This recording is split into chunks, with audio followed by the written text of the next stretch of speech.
Hello student, हम लोग इस वीडियो लेक्चर में कुछ और टेक्निकल क्वेश्चन डिस्कस करेंगे। टॉपिक है लूप। तो ये फर्स्ट क्वेश्चन है। यहाँ आप देख रहे हैं हमने एक वेरिएबल डिक्लेयर किया हुआ है आई, और एक लूप चलाया है। 0 से उसका काउंटर इनिशियलाइज किया है। कंडीशन है आई इज लेस देन 5, और काउंटर को हम इंक्रीमेंट कर रहे हैं आई प्लस प्लस से।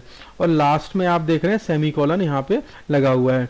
तो इस सेमीकोलन की वजह से प्रोग्राम में कोई सिंटैक्स एरर तो नहीं है, ठीक है।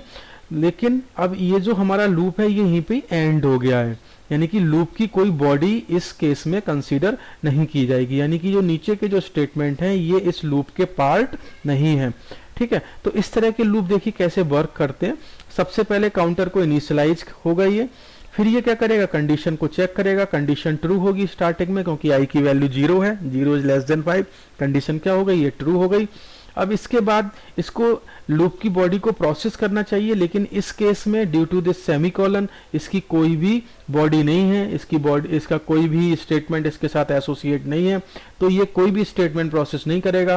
फिर ये क्या करेगा, काउंटर को इंक्रीमेंट कर देगा। आई की वैल्यू इंक्रीमेंट होकर कितनी हो जाएगी, 1 हो जाएगी। फिर ये कंडीशन को चेक करेगा, 1 is less than 5, condition is again true. फिर काउंटर को इंक्रीमेंट करेगा। तो इस तरह से जो हमारा कंट्रोल है वो कंडीशन को चेक करने में और काउंटर को इंक्रीमेंट करने में, इन दो स्टेटमेंट के बीच में ही स्विच होता रहेगा। अब आई की वैल्यू जब इंक्रीज होते होते 5 हो जाएगी, तब ये लूप की कंडीशन क्या हो जाएगी, फॉल्स हो जाएगी। इस केस में ये लूप टर्मिनेट हो जाएगा, ये काम करना बंद कर देगा और ये फिर अपने नीचे के स्टेटमेंट को प्रोसेस करेगा। अब ये कंट्रोल हमारा जब इस स्टेटमेंट पे आएगा तो ये हेलो जो मैसेज है ये एक बार यहाँ पे डिस्प्ले हो जाएगा, तो इसका आउटपुट हो जाएगा हेलो। और यहाँ हेलो 1 टाइम ही प्रिंट होगा, 5 टाइम प्रिंट नहीं होगा। अब ये सेकंड क्वेश्चन है। यहाँ आप देख रहे हैं आई, जे और सी। सी एक वेरिएबल हमने लिया है और आई और जे लिए हुए हैं। आई और जे तो हमारे लूप के वेरिएबल हैं। अब देखिए यहाँ भी क्या हो रहा है, जो फॉर लूप लिखा है इसके लास्ट में सेमीकोलन लगा दिया, यानी कि ये लूप यहीं पे ही एंड हो गया। तो ये कोई नेस्टिंग लूप नहीं है, यहाँ पर ये नेस्टिंग लूप कंसीडर नहीं होगा इस केस में। और जो सेकंड वाला लूप है ये भी आप देख रहे हैं यहीं पे ही एंड हो जा रहा है, तो इस केस में ये कोई नेस्टिंग नहीं हो रही है। ये लूप भी हमारा बिल्कुल पिछले प्रोग्राम की तरह काम करेगा। ये 0 से स्टार्ट होगा, ठीक है। फिर कंडीशन को चेक करेगा, कंडीशन ट्रू है, लूप की बॉडी इस केस में एम्प्टी है, काउंटर को अपडेट करेगा। फिर कंडीशन चेक करेगा, काउंटर को अपडेट करेगा। ये लूप टर्मिनेट कब होगा, जब आई की वैल्यू आपकी 5 हो जाएगी। फिर ये अपने नीचे के स्टेटमेंट को प्रोसेस करेगा, कंट्रोल इस स्टेटमेंट पे आएगा, तो ये लूप भी बिल्कुल ऐसे ही टर्मिनेट होगा, बिल्कुल जब जे की वैल्यू 5 हो जाएगी तो ये कंडीशन फॉल्स हो जाएगी और हमारा लूप टर्मिनेट हो जाएगा। और सेमीकोलन यहाँ भी लगा हुआ है, तो इसकी भी कोई भी लूप की बॉडी नहीं है, इसकी भी बॉडी क्या है, एम्प्टी है। अब यहाँ आप देख रहे हैं सी प्लस प्लस, तो सी प्लस प्लस केवल एक ही बार प्रोसेस होना है इस केस में, यानी कि जो सी की वैल्यू अगर मैं इसमें देखूं, अगर हमने सी को इनिशियलाइज किया हुआ है बिल्कुल स्टार्टिंग में, सी को इनिशियलाइज कितने से किया हुआ है, 0 से इनिशियलाइज किया हुआ है, तो ये स्टेटमेंट केवल एक ही बार प्रोसेस होना है इस केस में। तो जो हमारा सी प्लस प्लस क्या करेगा, इसको एक बार इंक्रीमेंट करा देगा। और यहाँ पे पोस्ट इंक्रीमेंट हो रहा है, लेकिन हम इस एक्सप्रेशन की वैल्यू को इस स्टेटमेंट में तो यूज कर ही नहीं रहे हैं, तो सी की वैल्यू यहाँ पे क्या डिस्प्ले हो जाएगी, 1। तो इस प्रोग्राम का आउटपुट हो जाएगा 1, ठीक है। देखिए यहाँ पर आपको ये बिल्कुल नहीं ये आपको लग रहा होगा कि ये नेस्टिंग लूप हो रहा है, लेकिन नेस्टिंग यहाँ पर नहीं हो रही है ड्यू टू दिस सेमीकोलन। तो प्रोग्राम का आउटपुट हो जाएगा इस केस में 1। अब ये हमारा नेक्स्ट क्वेश्चन है। यहाँ आप देख रहे हैं व्हाइल लूप लगाया हुआ है मेन फंक्शन के अंदर, और इसमें हमने लिखा हुआ है 1। तो कंडीशन की जगह यहाँ पे 1 लिखा हुआ है, तो 1 क्या है, 1 is a non zero number, और ये हमेशा क्या होता है, ट्रू होता है। तो ये जो कंडीशन है ये एक तरह से कभी भी फॉल्स नहीं होगी इस केस में।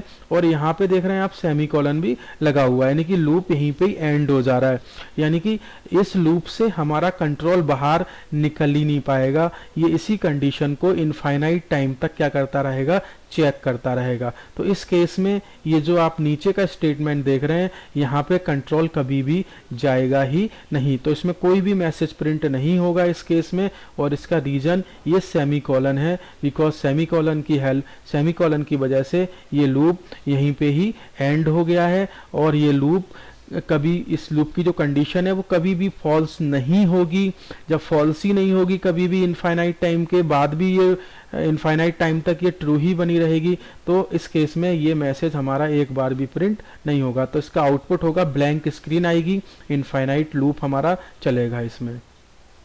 ये हमारा नेक्स्ट क्वेश्चन है। यहाँ पे आप देख रहे हैं व्हाइल के साथ हमने वन दिया हुआ है, तो ये क्या होगा, कंडीशन हमेशा ट्रू रहने वाली है इस केस में। और ये जो मैसेज है हेलो वर्ल्ड, ये इनफाइनाइट टाइम के लिए प्रिंट होगा, यानी कि hello world hello world hello world print होता रहेगा, इनफाइनाइटली प्रिंट होगा। और यहाँ पे ये जो लूप है इसकी कंडीशन कभी भी फॉल्स नहीं होगी, तो लूप अब हमारा नॉर्मल टर्मिनेशन नहीं होगा इस प्रोग्राम का, तो यहाँ पे हेलो वर्ल्ड प्रिंट होगा इनफाइनाइट टाइम के लिए। ये एक और क्वेश्चन है यहाँ पे आप देख रहे हैं ए का वैल्यू हमने 0 सेट किया हुआ है, 0 इनिशियलाइज किया हुआ है। अब ये जो कंडीशन है while A is equal to 0, तो यहाँ पे इज इक्वल टू ऑपरेटर लगा हुआ है जो कि एक रिलेशनल ऑपरेटर होता है। तो पहले तो हम इस कंडीशन को चेक कर लेते हैं। अगर हम ए की वैल्यू 0 पुट करें तो 0 इज इक्वल टू 0 हो जाएगा इस केस में। तो 0 इज इक्वल टू 0 का मतलब क्या हुआ, 0 is equal to 0 is a true value, तो ये ट्रू वैल्यू रिटर्न करेगा, यानी कि 1 रिटर्न करेगा। तो ये अगर आप क्वेश्चन देखें तो बिल्कुल पिछले प्रोग्राम की तरह हो गया, वहाँ पे हमने डायरेक्टली व्हाइल 1 लिखा हुआ था, लेकिन यहाँ पे हमने एक एक्सप्रेशन लिखा हुआ है ए इज इक्वल टू 0, और जब हमने इसकी वैल्यू एवेल्युएट की तो ये भी 1 आया। तो इसका मतलब क्या हुआ, ये भी एक नॉन जीरो नंबर है, कंडीशन हमेशा ट्रू रहेगी। कंडीशन चेक होगी, ट्रू है, हेलो वर्ल्ड प्रिंट होगा, फिर कंडीशन चेक करेगा, ट्रू है, यानी कि ये कंडीशन कभी भी फॉल्स नहीं होने वाली है। तो हमारा हेलो वर्ल्ड क्या होगा, इनफाइनाइट टाइम के लिए प्रिंट हो जाएगा यहाँ पे। तो इसका आउटपुट भी हेलो वर्ल्ड होगा, इनफाइनाइट टाइम के लिए प्रिंट होगा। ये हमारा नेक्स्ट क्वेश्चन है। इसमें आप देख रहे हैं हमने ए का वैल्यू 0 सेट किया हुआ है, कंडीशन लगाई है व्हाइल ए प्लस प्लस, यानी कि हम पोस्ट इंक्रीमेंट कर रहे हैं ए में। इसमें जरा चेक करते हैं तो देखिए क्या होगा, व्हाइल और ए का वैल्यू कितना है 0, ए का वैल्यू 0 है, इंक्रीमेंट तो उसमें अभी नहीं होगा। तो देखिए यहाँ पर क्या हो रहा है, हमारा लूप भी यहीं पे एंड हो रहा है, लेकिन ये जो कंडीशन है ये तो कभी भी ट्रू होगी ही नहीं। स्टार्टिंग में ये कंडीशन फॉल्स हो जाएगी तो लूप तो हमारा टर्मिनेट हो ही जाएगा यहाँ से, ठीक है। तो ये हेलो वर्ल्ड मैसेज कितनी बार प्रिंट होगा, इसमें केवल एक ही बार प्रिंट होना है, because condition is falls in the beginning of the loop. तो हेलो वर्ल्ड यहाँ पे एक बार प्रिंट हो जाएगा। Thank you for watching this video.